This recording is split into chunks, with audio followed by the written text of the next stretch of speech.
Well, let me ask you this because Walter, that you raise an interesting question. I mean, you've certainly made clear, and I understand that the actions of a Deshaun Jackson offend you because it drew attention to himself when he was, as you said, just doing his job.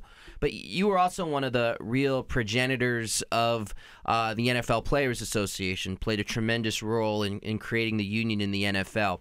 What did you think about the demonstration before the start of the first game of the year with the Saints and the Vikings when they drew attention to themselves by coming out on the field together and putting their finger in the air to symbolize union solidarity before the first game? What was your take on that?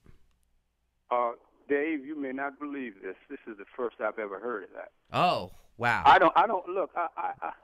Now that you hear it, what do you think about that, though? I'm not a voyeur, so I don't watch football. I happened to be watching it the other day when Vic threw the touchdown. I'm an avid reader. I just don't get involved in all that. I always tell people that I say football is what I did. That ain't who I am.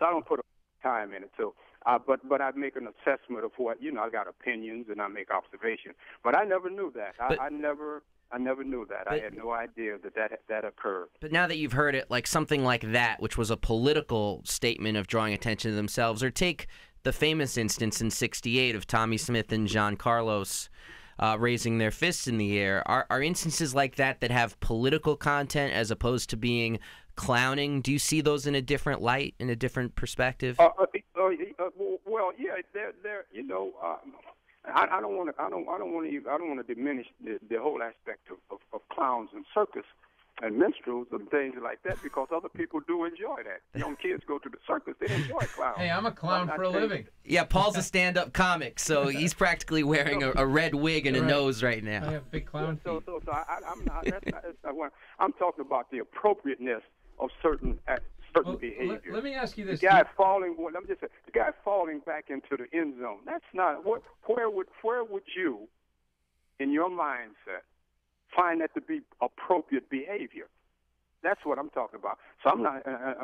If they're coming together around swimming pool, I guess, for a union, that kind of makes sense. Could you make the argument that the people who are on the extreme, that the system in a weird way works? Because I'm as disappointed in it as you are. I have an 11-year-old son, and when I see them showboat, I say, and he plays football, I say, Alex, don't ever do that, okay?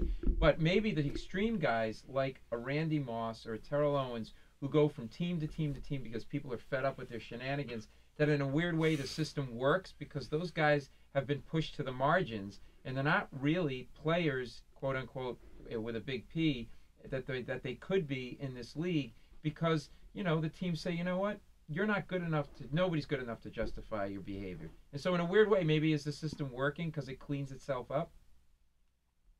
That's a very interesting analysis. Is that there's going to always, in a society or culture, there's going to always be renegades or outcasts. The thing that I have the most trouble about it is the celebration of those individuals. Yeah. Mm. Is that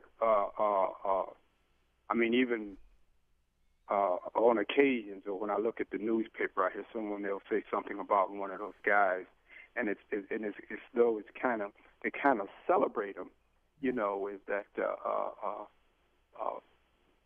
I don't know. I don't know exactly what the outcome would have been, but if I had been playing at the time I was playing, and I played with the Boston Patriots at that time with the American Football League, and I played with Cleveland. I don't think that there was the mindset or the attitude that you were doing anything other than what your assignment and your job was.